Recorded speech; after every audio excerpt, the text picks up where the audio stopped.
É natural que uma pessoa passe por isso ao longo da vida. Em alguns, é algo temporário. Em outros, de forma mais constante. A questão das preocupações. Quando alguém teme o futuro, o que vai acontecer adiante, há motivos. Em um, é um problema financeiro. Em outro, um problema conjugal. Existem aqueles com dificuldades de fertilidade, moradia. Cada pessoa tem o seu próprio desafio. Mesmo quem está indo bem, ainda pode ter preocupações. Será que a situação vai continuar assim? Será que vai haver alguma mudança? Essas preocupações são como uma bolha que pode se instalar no coração e ir crescendo, inflando, até o ponto em que a pessoa sente que já não tem mais paz interior e vive pressionada, com preocupações, caindo na tristeza.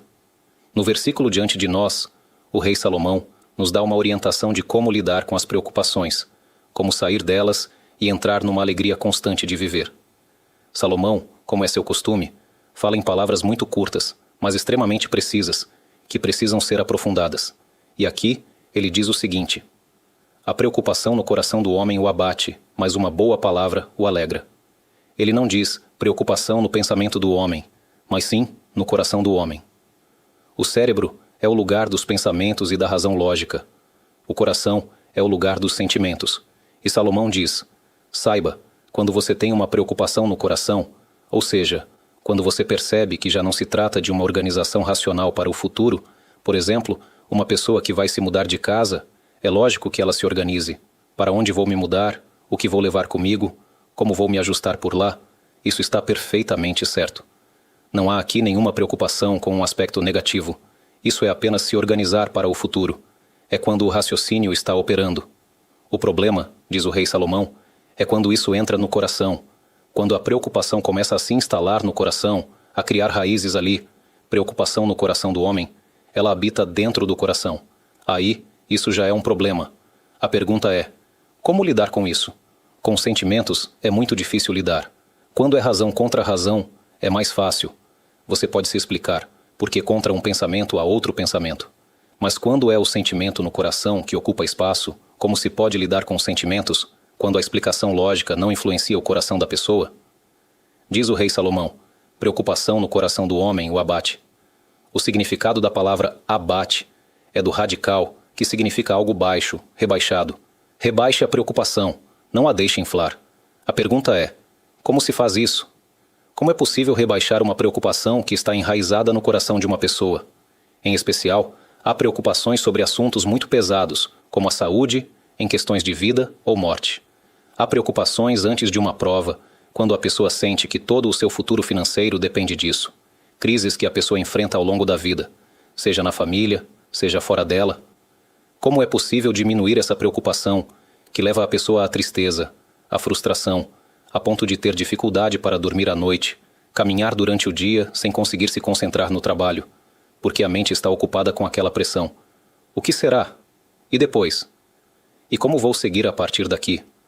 O Talmud, no Tratado de Yomá, explica que na palavra abate, o rei Salomão insinuou 2 caminhos sobre como é possível diminuir as pressões internas, as preocupações que estão no coração. O primeiro caminho: afaste a preocupação de sua mente. Pare de lidar com isso. É verdade que o pensamento surge novamente e o sentimento volta a aflorar. Mas o ser humano tem a capacidade de dizer: eu não quero pensar nesse assunto agora, eu quero pensar em outra coisa. Vamos pensar no que preciso organizar para hoje, no que preciso me ocupar. Direcione o pensamento para outro assunto. Afaste-a de sua mente. Ou seja, mesmo que a preocupação ainda esteja presente no coração, ela existe, mas a pessoa escolhe afastá-la da consciência ativa. Quando se repete um problema, quando se volta a ele vez após vez, sem perceber, constrói-se no coração um andar sobre outro. Quando alguém diz que tem um certo problema que o preocupa, e se acontecer tal coisa, ele tem consciência: há um problema aqui com o qual preciso lidar. Se ele repete isso de novo, pensa que está apenas repetindo o mesmo assunto, mas na realidade está construindo um segundo andar. Nos sentimentos, ele já está erguendo mais um nível, e ao repetir novamente, constrói um terceiro andar, depois um quarto, até que isso se torna um enorme edifício que pesa emocionalmente sobre ele, mesmo sendo sempre o mesmo ponto. E esse ponto, se ele tivesse se concentrado apenas no primeiro andar, perceberia que não é algo tão terrível assim. Mas o sentimento é ativado pela repetição. Por isso, aquele que foi o mais sábio da história diz: Você tem uma preocupação? O que for necessário resolver, resolva. Claro que a pessoa deve agir conforme os valores do esforço pessoal. Então ela faz o que está ao seu alcance para que as coisas se resolvam, para que aquele problema seja solucionado. Mas se ela vê que não há mais o que fazer, que essa é a situação atual, ou que ela já fez tudo o que podia, e agora precisa apenas aguardar os resultados, para ver quais serão as consequências do esforço que fez, então, não se angustie, afaste isso da sua mente. E a pessoa pode sim alcançar domínio sobre seus pensamentos, de modo que toda vez que aquele pensamento surgir, ela o expulse. Eu não quero pensar nisso agora. Tenho outras coisas com que pensar. Pode até pensar na tabuada de multiplicação. Quando estiver angustiado, que evoque pensamentos de outro tipo, exercícios mentais de outra natureza. O principal é não pensar naquilo que o está consumindo, quando sabe que esse pensamento não está levando a lugar nenhum. Se o pensamento leva a uma solução, claro que é necessário pensar sobre ele, refletir. O que posso fazer? O que pode ser melhorado? Mas se você já sabe que esgotou, examinou, avaliou, fez tudo o que estava ao seu alcance, e agora isso depende de outros, relaxe. A partir daqui e adiante, diz Salomão, afaste isso da sua mente. O segundo ponto, compartilhe com outros. Fale sobre isso com outras pessoas. É algo muito comum, especialmente entre os homens, que sentem como se fosse um tipo de fraqueza falar sobre suas dificuldades, seus desafios. Para as mulheres, é mais fácil compartilhar. Para os homens, mais difícil. Diz o rei Salomão, mesmo que você seja homem, preocupação no coração do homem e não da mulher, afaste-a, fala. Mesmo o homem precisa falar. Conte para outros, para pessoas que te amam, com o que você está lidando, quais são as suas dificuldades. Isso tem várias vantagens. O simples ato de falar alivia a pressão. Às vezes, ela não conta para os outros porque não quer preocupá-los. Não quer que os pais saibam, nem os amigos, nem a família, nem a esposa, que tem um problema de saúde, por exemplo. Não é necessário contar para o mundo inteiro, mas sim é necessário aliviar a dor que a pessoa carrega no coração. Quando a pessoa fala, isso já lhe traz um tipo de alívio. Outro benefício, ao contar para os outros, podem te dar um bom conselho que você ainda não tinha considerado. Você sente que está diante de uma tragédia enorme, mas quando conta para os outros, eles te dizem, não é como você está imaginando. O problema é muito menor do que você pensa. Você chegou a um tipo de exagero, imaginação distorcida e pânico. Ao compartilhar com os outros, essa liberação emocional já é algo benéfico. E também a resposta que você recebe dos outros, isso também traz alívio à pessoa, principalmente porque pode ser que te deem um bom conselho. Está escrito, na multidão de conselheiros, há salvação. Por mais genial que você seja, às vezes há ideias nas quais você não pensou. Mas quando você consulta outras pessoas, mesmo que você não precise seguir tudo o que te disserem. Rabbi Haim de Volozhin escreve uma frase muito bonita. Busque conselho e envolva a sua mente. Ou seja, receba conselhos, no final decida você. Porque é você quem vê o quadro completo da sua vida com mais clareza. Você vive a sua realidade, você sente o que é certo para você. Mas não confie apenas em si mesmo. Busque conselhos, converse com pessoas experientes, ouça uma direção por aqui, uma orientação por ali. No fim, siga o que você entende ser correto, mas ao menos colete informações sobre qual é o caminho mais acertado a seguir. O rei Davi diz, de todos os meus mestres me tornei sábio. O que significa de todos os meus mestres? De todo aquele que me ensina algo, eu aprendo. Mas você é o rei de Israel, e essa pessoa é um trabalhador da limpeza nas ruas, diz Salomão. Mesmo assim, eu tenho o que aprender com ele. Há coisas que ele sabe, e eu não. De todos os meus mestres, qualquer um que me ensine algo, eu aprendo. Não é preciso aceitar tudo o que ele diz, mas sim aprender, adquirir conhecimento e tomar decisões mais acertadas. Portanto, quando a pessoa compartilha com os outros, isso pode lhe trazer muitos benefícios. Mesmo se for muito difícil para ela compartilhar com outros a preocupação que carrega, ou, vindo por outro ângulo, às vezes a pessoa tem reclamações muito profundas contra o chefe no trabalho, ou contra pessoas ao redor, e isso arde por dentro o tempo todo.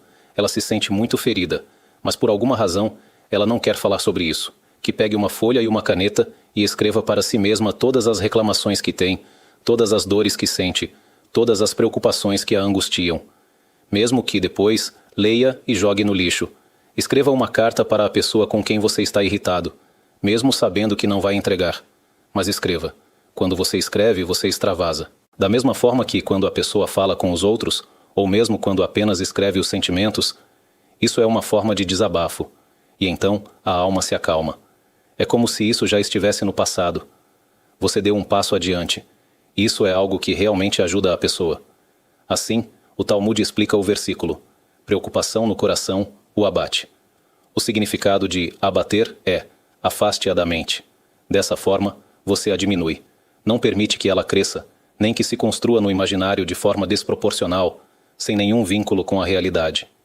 Tudo permanece nas proporções corretas. Compartilhe com pessoas em quem você confia. Claro, é preciso escolher bem com quem compartilhar. Pessoas em quem você confia, pessoas que você sabe que vão te dar um bom conselho. Não com pessoas com interesses próprios que podem usar a sua situação para se promoverem. Quando você está em dificuldade, há quem tente se aproveitar disso. É preciso ter muito cuidado com isso. Há pessoas que ficam esperando ver alguém em crise só para tirar proveito disso. E disso é preciso fugir. Mas alguém que você sabe que te ama, que quer o seu bem, que se importa com você, compartilhe com essa pessoa. A continuação do versículo é: e uma boa palavra o alegrará. Esse versículo se divide em 2 eixos. 1. Afastar-se do mal, ou seja, de que é preciso se proteger.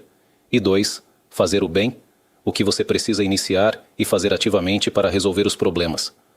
Para rebaixar a preocupação que a pessoa carrega no coração, falamos que tem que afastar da mente e compartilhar com os outros. Isso é o que reduz a carga. Mas o que fazer ainda assim para sair dessa pressão, dessa preocupação? Ele continua e diz: e uma boa palavra o alegrará. O que é uma boa palavra? O que significam essas palavras? Uma boa palavra que pode trazer alegria para a pessoa? Há aqui 3 caminhos, e qualquer pessoa que se encontra em estado de preocupação deve combinar os 3, depois que fizer o esforço de afastar da mente e compartilhar com os outros. 3 coisas que podem ajudar a pessoa para que essa boa palavra a alegre. A primeira é refletir sobre o grande princípio. Tudo o que o misericordioso faz é para o bem. Isso é uma boa palavra. Ou seja, observe bem. Mesmo aquilo que hoje você enxerga como algo negativo, algo que te faz sofrer, que te é difícil, há algo de bom escondido nisso. Um rapaz queria se casar com uma moça, mas ela não quis. Ela ficou magoada com ele, por várias vezes em que ele falou com ela de forma grosseira, a ofendeu. Agora ele se arrepende, tenta se desculpar, mas ela já não quer mais escutar. Ele sente: aconteceu uma tragédia comigo. Eu a quero muito, mas ele diz a si mesmo: há aqui algo de bom. Pelo menos vou aprender com os erros que cometi, para que no futuro, quando eu encontrar aquela que será minha esposa de verdade, para toda a vida, eu não repita os erros do passado. E com ela, sem os ressentimentos do passado, começarei uma nova página. Vou me comportar de forma diferente. Ou seja, até dos erros que a pessoa comete, ela precisa dizer: há aqui algo de bom do qual posso tirar lições para o futuro. Vou crescer com isso. Ou imagine alguém que perdeu dinheiro, investiu numa negociação mal sucedida, perdeu muito dinheiro que havia juntado por anos, tudo se apagou. A dor é enorme, e ele pensa: o que há de bom nisso? O trabalho de 20 anos foi por água abaixo. Investi em ações e tudo desapareceu. Ele deve dizer a si mesmo: se o santo, bendito seja, fez isso comigo, há algo de bom escondido aqui. Pode ser que, por algum pecado que cometi, nesta vida ou em vidas passadas, teria que acontecer comigo, Deus nos livre, algum tipo de tragédia. E por ter feito alguma boa ação, o santo, bendito seja, trocou e substituiu essa tragédia por uma perda financeira. Em vez de acontecer algo com o corpo, Deus nos livre, perder uma mão, uma perna ou outra coisa. Então ele pegou o dinheiro em lugar disso. É por isso que nas gerações passadas, quando alguém perdia dinheiro ou algo acontecia, diziam que isso seja uma expiação. O que significa expiação?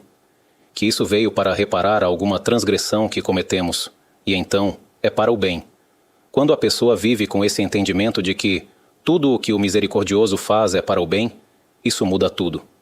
Sobre mim recai a obrigação de fazer o meu esforço para não chegar a situações perigosas, situações negativas, de economizar, de proteger, de buscar o sucesso. Mas se depois de tudo, isso foi o que aconteceu, então diga a si mesmo: tudo vem de Deus e tudo é para o bem. Esse é o verdadeiro significado de tudo o que o misericordioso faz é para o bem. Só é preciso destacar: tudo o que o misericordioso faz se refere ao que realmente depende dos céus. Há coisas que não estão nas mãos do céu, e sim nas mãos da pessoa. O Talmud diz: tudo está nas mãos do céu, exceto o temor ao céu. Ou seja, Os padrões de comportamento da pessoa não dependem do céu. Se alguém se comporta de maneira inadequada e depois sofre como consequência desse comportamento, não pode dizer: foi Deus quem fez isso comigo. Não, foi uma má escolha minha. Mas depois que isso já aconteceu, vou aprender as lições e começar uma nova etapa. Vou investir em mim, compreender a mim mesmo. Mas não vou investir minhas forças em preocupações. E é exatamente isso que diz aqui o versículo. E uma boa palavra o alegrará. Reflita. Há aqui algo de bom. Dentro da dificuldade, dentro do sofrimento, dentro dessa tragédia que a pessoa sente que está vivenciando, está escondido algo de bom que eu ainda não consigo ver. Mas eu confio no Santo. Bendito seja. Muitos costumam dizer a frase: não olhe para o copo meio vazio, olhe para o copo meio cheio, como um meio de encorajar, fortalecer a fé e a alegria de viver. Mas pela perspectiva judaica, isso está errado. Não judaísmo. Não existe meio copo cheio e meio copo vazio. Não está escrito: meio do que o misericordioso fez foi para o bem. Está escrito: tudo o que o misericordioso faz é para o bem. Ou seja, o copo está cheio, metade dele você enxerga, a outra metade você não enxerga. Mas o copo está completamente cheio. Só que eu, com meus olhos limitados, não vejo o futuro e não entendo todos os cálculos do Santo Bendito seja. Mas com certeza, há aqui algo de bom que ainda não consigo enxergar. Então, o copo está completamente cheio. Esse é o fundamento da frase. Tudo o que o misericordioso faz é para o bem. E é sobre isso que diz aqui o versículo. E uma boa palavra o alegra. Você pode chegar à alegria, não apenas se livrar da preocupação, que é a primeira parte, afastar da mente, compartilhar com outros, mas você pode entrar num caminho de alegria de viver, ao dizer: eu confio no Santo, bendito seja, que o que ele fez aqui foi para o meu bem. O significado da palavra emuná, fé, não é dizer que há um Criador do mundo. O fato de haver um Criador do mundo não está relacionado com a fé. A Torá chama isso de conhecimento. E saberás hoje e levarás ao teu coração que o Eterno é Deus. A pessoa precisa saber que há um Criador do mundo. Ela observa as maravilhas da criação, vê a ordem, a complexidade, vê a própria Torá e percebe que não é possível que um ser humano tenha escrito essa Torá. Todo o sistema de profecias, os códigos ocultos na Torá, as informações nela contidas, a profundidade do pensamento. A Torá é uma sabedoria divina. Portanto, você sabe que há um Criador do mundo, de maneira racional. Isso não é fé. A emuná, a fé, é um segundo nível. Depois que você sabe que há um Criador, você deposita confiança nele e se apoia nele. Confia nele em quê? Que toda a instrução que ele te deu na Torá foi para o seu bem. Que tudo o que ele faz contigo na vida, mesmo quando você não entende, por que isso está acontecendo comigo? É para o seu bem. Há aqui algo bom escondido. Está escrito no episódio de Elias no Monte Carmelo. Todo o povo de Israel se reuniu lá, no desafio que foi feito com os 2 novilhos, um episódio conhecido. Está escrito que o profeta Elias lhes disse: até quando vocês vão cochear entre 2 pensamentos? Eles estavam confusos, praticavam idolatria, mas também serviam a Deus. Naquela época, havia um forte impulso para a idolatria, um desejo tão intenso que hoje em dia já não conhecemos mais. Está escrito que os homens da grande assembleia no período do Segundo Templo anularam esse desejo. Havia um impulso não racional, não compreendido, um desejo tão intenso de praticar idolatria. Então, de fato, eles serviam a Deus, mas também estavam confusos e praticavam idolatria. E Elias disse a eles: até quando vão cochear entre 2 pensamentos? Vocês precisam decidir. Se o Eterno é o Deus, sigam-no. E se for o Baal, nome de uma divindade idólatra, então sigam a ele. Depois que viram o grande milagre que aconteceu lá, desceu fogo dos céus e consumiu o altar e o novilho de Elias, enquanto o novilho da idolatria ficou intocado. Está escrito que todos caíram sobre seus rostos e gritaram: o Eterno é o Deus! O Eterno é o Deus! Eles enfatizaram o nome de 4 letras, que representa a misericórdia, e o nome Eloquim, que representa o atributo da justiça. A palavra El significa força, e Eloquim, embora esteja na forma plural, não significa que ele é muitos. Ele é um só, como está escrito: no princípio, Deus criou. Forma verbal no singular, os céus e a terra. Ele é um, mas domina sobre todas as forças. Ou seja, o plural da palavra Eloquim não indica multiplicidade de deuses, e sim que ele governa sobre todas as forças do universo. Por isso, há ali a forma plural. El significa força, como está escrito no versículo: está em poder da mão dele fazer com vocês. Ela é força. E esse nome, quando o Santo Bendito Seja atua no mundo com o atributo de justiça, esse é o nome que está em ação. E quando atua com o atributo de misericórdia, é o nome de 4 letras, Havaiá, que atua no mundo. O que está escrito no versículo? O nome Havaiá é o Elohim. Ou seja, mesmo quando vemos o atributo de justiça atuando no mundo, devemos saber que, por dentro, há misericórdia. Ele apenas vem revestido pela aparência da justiça, mas dentro dela, o nome de misericórdia é que está por trás de tudo. É como se alguém olhasse pela janela e visse um pai segurando firmemente o filho numa clínica, enquanto a enfermeira abre o ferimento. A criança grita, chora, sai sangue. Alguém de fora poderia dizer: que crueldade! Que tipo de pai é esse? Mas na verdade, ele está salvando a vida da criança. Há uma infecção que poderia, Deus nos livre, se espalhar. Sim, dói. Mas dentro da justiça está escondida a misericórdia. Há aqui um bem que o Santo Bendito Seja está fazendo pela pessoa. Esse é o olhar correto que a pessoa deve aprender a ter. E é sobre isso que o versículo diz: e uma boa palavra o alegra. A parte do afastar-se do mal é sair da preocupação. O próximo passo, o fazer o bem, é iniciar iniciativas de pensamento correto que trazem alegria à pessoa. Além disso, o comentarista Malbim explica sobre esse versículo. O Malbim, como sabemos, foi o rabino Meir Leibush Ben Yehiel Michel, que viveu há cerca de 150 anos. Ele escreveu um comentário extraordinário sobre o Taná. Quando ele explica as profecias bíblicas, é impressionante ver a profundidade. Ele anteviu eventos que só estão acontecendo hoje, com base em versículos escritos milhares de anos antes. Ele escreveu tudo isso há 150 anos, e hoje vemos como as coisas estão se cumprindo. Vejamos o que ele comenta aqui sobre as palavras "e uma boa palavra o alegrará". Ele escreve que mesmo o homem rico e tranquilo, alguém que está numa situação boa, com estabilidade financeira, casa, filhos, família, mesmo ele, quando a preocupação domina o coração, pode ficar ansioso pelo futuro. E se me descobrirem? E se eu perder minha fortuna? E se meus filhos morrerem? E se meus inimigos me dominarem? E assim por diante. Ele diz: quem quiser entrar no caminho das preocupações, mesmo quando tudo está bem, começará a criar motivos para se angustiar. Quem disse que isso vai continuar? E se acontecer uma tragédia? E ele traz todos os exemplos. Mas na verdade, agora tudo está bem. A pessoa pode acabar entrando em estados de ansiedade, especialmente quando vê que outras pessoas que estavam em boa situação hoje não estão mais. E então, essa ansiedade começa a penetrar no coração. E quanto a mim? E se isso acontecer comigo? E quem disse que tudo vai continuar bem? Quando essa preocupação surge no coração, o sábio deu 2 orientações. Diz o Malbim: quando essa preocupação começa a entrar no coração da pessoa, o que será? Ela deve fazer 2 coisas. A primeira é a parte inicial do versículo. Preocupação no coração do homem o abate. Ou seja, se deve reduzir a imagem, diminuir essa visão imaginária que agora se formou na mente, esse medo do futuro. Como? Desviando os pensamentos dessas ideias, sem ficar alimentando a preocupação. Não se ocupe com isso, porque esses pensamentos, quando repetidos, vão apenas se inflando, e você não sabe onde isso pode te levar no final. Controle-se. Afaste esses pensamentos. A segunda, que seu coração produza imagens boas, opostas às imagens de preocupação. Ou seja, se a imaginação está te mostrando cenários negativos, dê a ela o oposto. É isso que está escrito no versículo. E uma boa palavra o alegra. Insira em você imagens positivas, que o futuro será bom, que haverá bênção em sua vida, e assim por diante.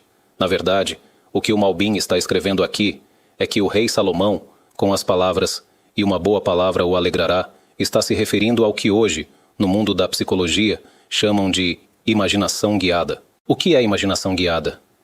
De acordo com pesquisas que estudaram como funciona o cérebro humano, descobriram que a pessoa pode guiar a própria imaginação para decidir sobre o que pensar, e isso influencia todo o seu mundo emocional, suas sensações, sua alegria de viver, como se a imaginação positiva fosse de fato uma realidade concreta.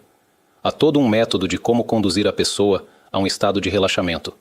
Primeiro, relaxar os músculos do corpo, tornar-se consciente da respiração, respirar corretamente. Hoje em dia, muitas pessoas, por causa da tensão, nem percebem que esquecem de respirar. A respiração é curta, quase não entra ar nos pulmões, e a pessoa acha que está vivendo. Mas quando a pessoa fica calma, relaxa os músculos do corpo, respira profundamente, o cérebro recebe oxigênio. Há pessoas que sofrem de dores de cabeça constantes e não sabem o motivo. A verdadeira razão? Não sabem respirar. O cérebro não está recebendo oxigênio suficiente. Respiram de forma superficial, apenas o mínimo para não morrer. Mas a pessoa precisa aprender a respirar corretamente, com calma, serenidade, para que todas as partes do corpo recebam o oxigênio de que necessitam. Quando a pessoa relaxa os músculos do corpo, respira da maneira correta, com respirações conscientes, e começa a imaginar cenários positivos. Pode ser uma paisagem que ama, pode ser uma pessoa que muito admira e aprecia, e ela se imagina ali, conversando com essa pessoa, sentindo prazer na companhia delate.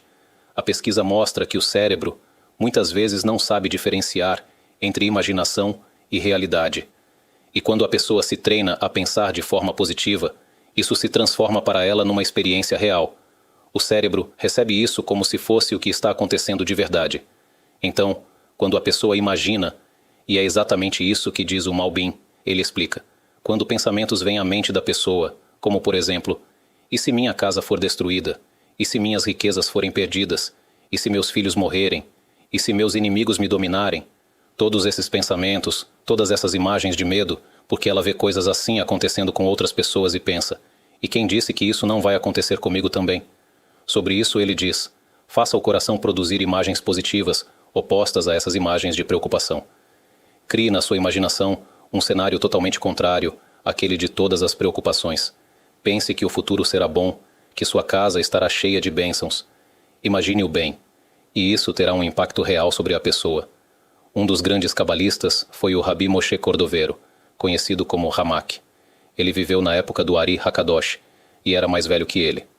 O Ramak escreveu um livro chamado Pardes Rimonim, uma obra muito profunda sobre a sabedoria da Kabbalah. Um dos capítulos desse livro se chama O Portal das Cores. Esse capítulo é, por sua vez, dividido em muitas seções e detalhes. O Portal das Cores, como o nome diz, trata das cores. Ele fala sobre a estrutura das 10 sefirot superiores, que são os canais espirituais de abundância que descem ao mundo. As 10 sefirot correspondem ao próprio corpo humano, cada parte alinhada com uma delas, e cada sefirá tem uma cor que a representa. Estudando a sefirá e sua cor, é possível até mesmo usá-la para propósitos de cura. E, no que nos interessa agora, ele escreve o seguinte: o início de toda a nossa criação material começou na sefirá chamada Biná, entendimento, e a cor da sefirá de Biná é a cor verde. Por isso ele diz, de acordo com a sabedoria da Kabbalah, uma pessoa que deseja retornar às experiências agradáveis da infância, tanto no aspecto emocional quanto no aspecto físico, e recuperar a saúde do corpo, para voltar ao estado saudável de Antest, ele recomenda: olhe bastante para campos verdes, para gramados verdes. Se não houver perto de você, olhe para árvores verdes. E se não houver nem isso, imagine em sua mente. Você está sentado num escritório no 100º andar de um prédio, sem nada verde ao redor. Feche os olhos, relaxe o corpo e comece a imaginar que está num ambiente verde, cheio de árvores e campos. Ele diz, saiba que a cor verde traz cura. Por quê? Porque a cor verde é a cor da Sefirá de Biná, e toda a criação começou a partir da Sefirá de Biná. Portanto, por meio dessa cor, você pode retornar a esse ponto inicial, tanto no corpo quanto na alma, um ponto de cura e de saúde que a pessoa pode alcançar através dessa cor. É interessante notar que hoje há pesquisas sobre isso. Antigamente, os hospitais eram todos brancos. Hoje passaram a usar a cor verde, porque descobriram que o verde tem um efeito curativo. Os ônibus eram pintados de outras cores. Agora, há empresas que passaram a pintá-los de verde, por causa dessas pesquisas que mostraram que o verde tem um impacto positivo na recuperação da saúde. E tudo isso o Ramak já havia escrito séculos atrás. Se você perguntar aos pesquisadores de hoje por que a cor verde ajuda na cura, eles não têm uma explicação clara. Mas o Ramak explica com base na raiz da criação. A cor verde pertence à Sefirá de Biná, que é o início de tudo. E isso também é um tipo de imaginação guiada. A imaginação guiada em que a pessoa pensa em coisas boas, que tudo vai dar certo, e isso a acalma, com fé e confiança. E há a imaginação guiada com o elemento da cor verde, ou a pessoa realmente olha para o verde, ou o imagina em sua mente.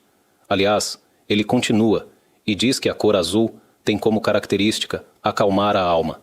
Uma pessoa que sofre de pressão alta ou de tensões emocionais, que não está bem, ele recomenda: olhe para os céus azuis, olhe para o mar azul. Não há céu azul? É inverno? Não há nada azul ao redor? Feche os olhos, Relaxe o corpo e imagine que você está à beira de um mar azul, calmo, sereno, com o céu azul acima. Assim como o verde cura, o azul acalma. E mais, quando falamos sobre tudo isso, ele escreve que o corpo humano é construído segundo as 10 sefirot, que formam 3 linhas, porque o corpo humano tem lado direito, lado esquerdo e centro. Os lados direito e esquerdo são quase simétricos, com algumas diferenças, e a linha central equilibra os dois. De acordo com a sabedoria da Kabbalah, o lado direito é a linha da bondade. A maneira como o santo, bendito seja, conduz o mundo com bondade. Bondade significa dar sem limites. Merece ou não merece, você recebe. O lado esquerdo é a linha do rigor, justiça e julgamento. Ou seja, se você merece o bem, você recebe o bem. Se não merece, não recebe. Ou até o oposto. Julgamento significa verdade, medida exata. A linha central é o equilíbrio entre a bondade e o julgamento.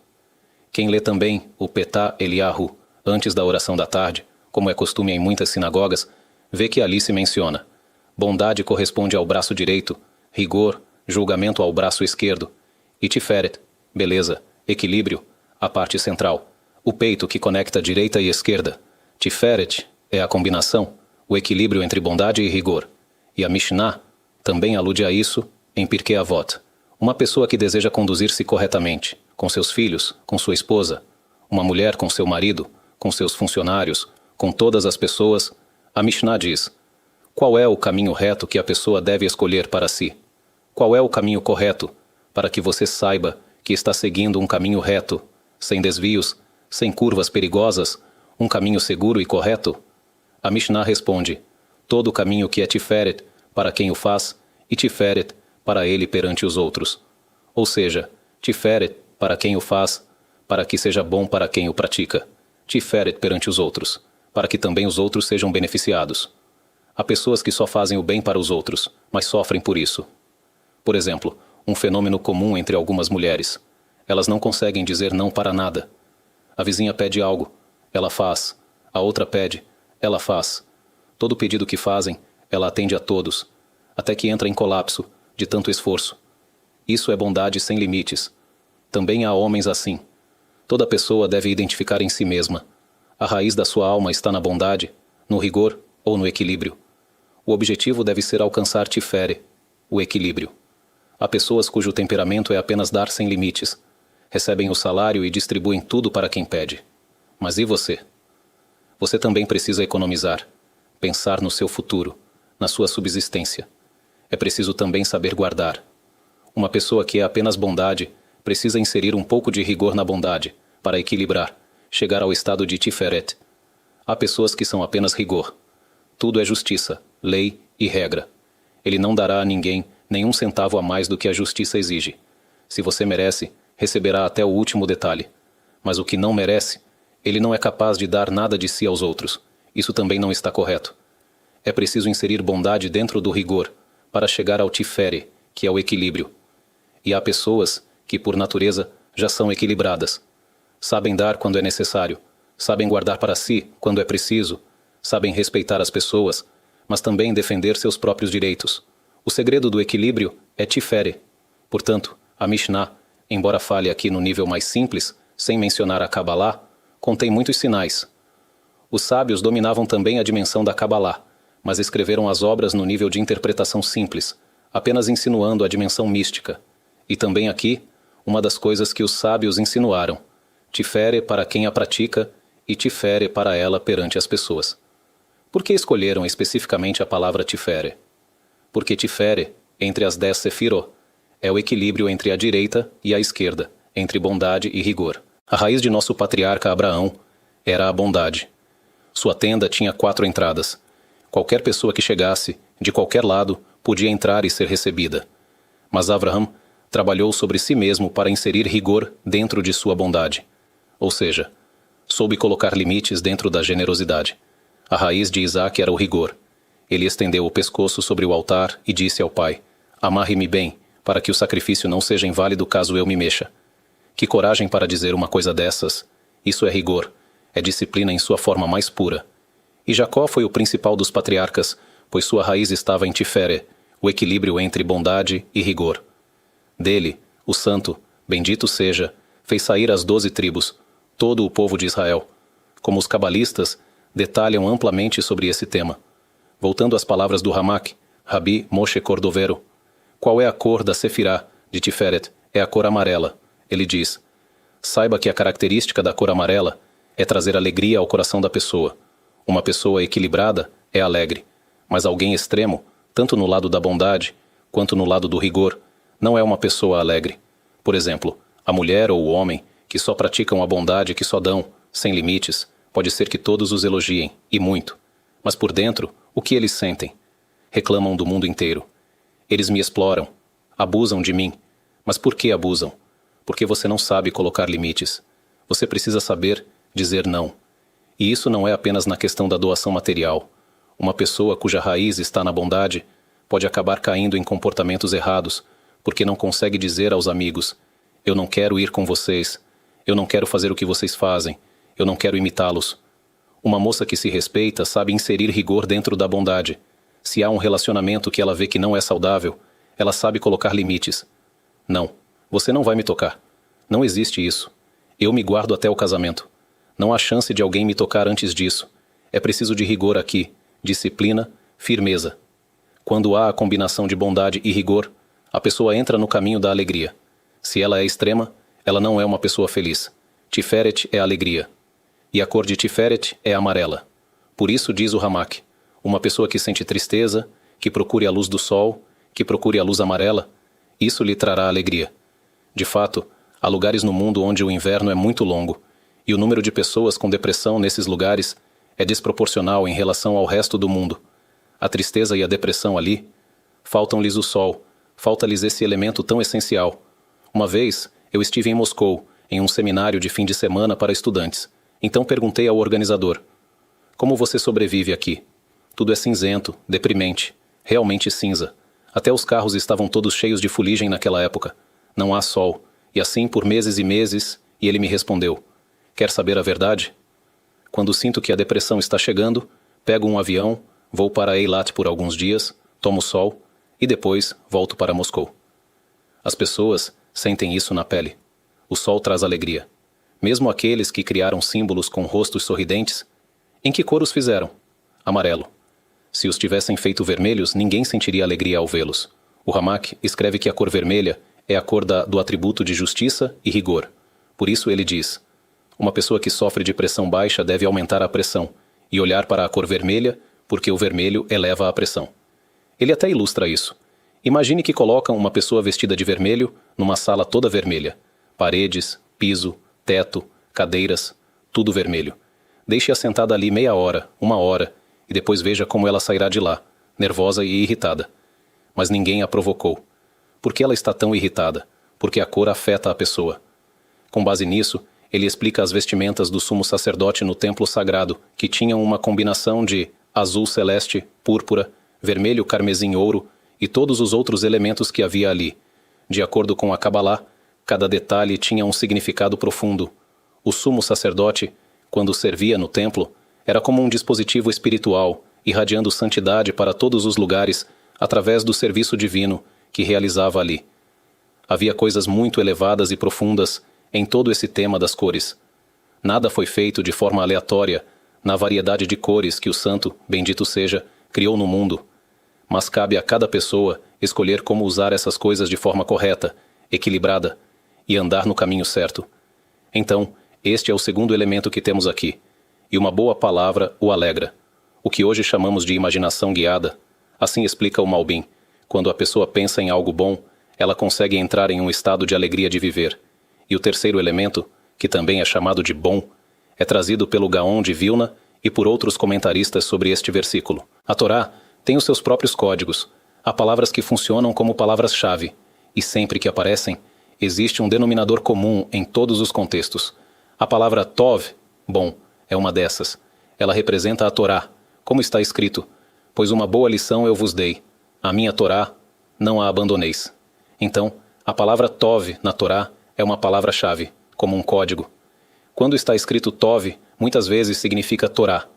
E aqui também, diz o Gaon de Vilna, e uma boa palavra o alegra. Quando você estuda a Torá, você sente alegria de viver, e isso é algo visível. Pessoas passam o dia todo ocupadas, trabalhando, sobrecarregadas. Chegam em casa, discutem, brigam, depois vão a uma aula de Torá. E de repente, sentem oxigênio, sentem vida, como um peixe que volta para a água. O estudo da Torá devolve à pessoa a sua alegria de viver. Por isso, diz o rei Salomão, quando a pessoa sente que está cheia de preocupações, que dedique mais tempo ao estudo da Torá. Ouça aulas, abra um livro de Guemará, estude as leis judaicas, leia livros sobre ética, sobre conduta correta. Tudo isso alimenta a alma, traz oxigênio para a alma e conduz a pessoa a uma vida de alegria. Se resumirmos tudo, chegamos à conclusão de que neste versículo, o rei Salomão nos diz: a preocupação no coração do homem o abate. Devemos diminuir a preocupação, não deixá-la inflar. Como fazer isso? O Talmud nos diz que existem 2 caminhos. Afaste da mente. Não pense nisso repetidas vezes. Compartilhe com os outros. Fale sobre as dificuldades, sobre os desafios. Isso alivia as tensões e você ainda pode receber um bom conselho. E uma boa palavra o alegrará. Há aqui 3 significados. 1. Tudo vem de Deus, é para o bem. Quando a pessoa diz, há aqui algo de bom, talvez eu não veja agora, mas há algo bom escondido. Então, a preocupação desaparece do coração. 2. O aspecto de pensar coisas boas, a imaginação guiada, como escreve o Malbim. Este é o 2º significado. E o 3º, como escreve o Gaon de Vilna. Pois uma boa lição eu vos dei, a minha Torá, não a abandoneis. A Torá é esse bem. Quando a pessoa estuda a Torá, ela se enche de alegria de viver. E terminamos com uma bênção para todo o público que está conosco, para todos os que nos assistem em todos os lugares.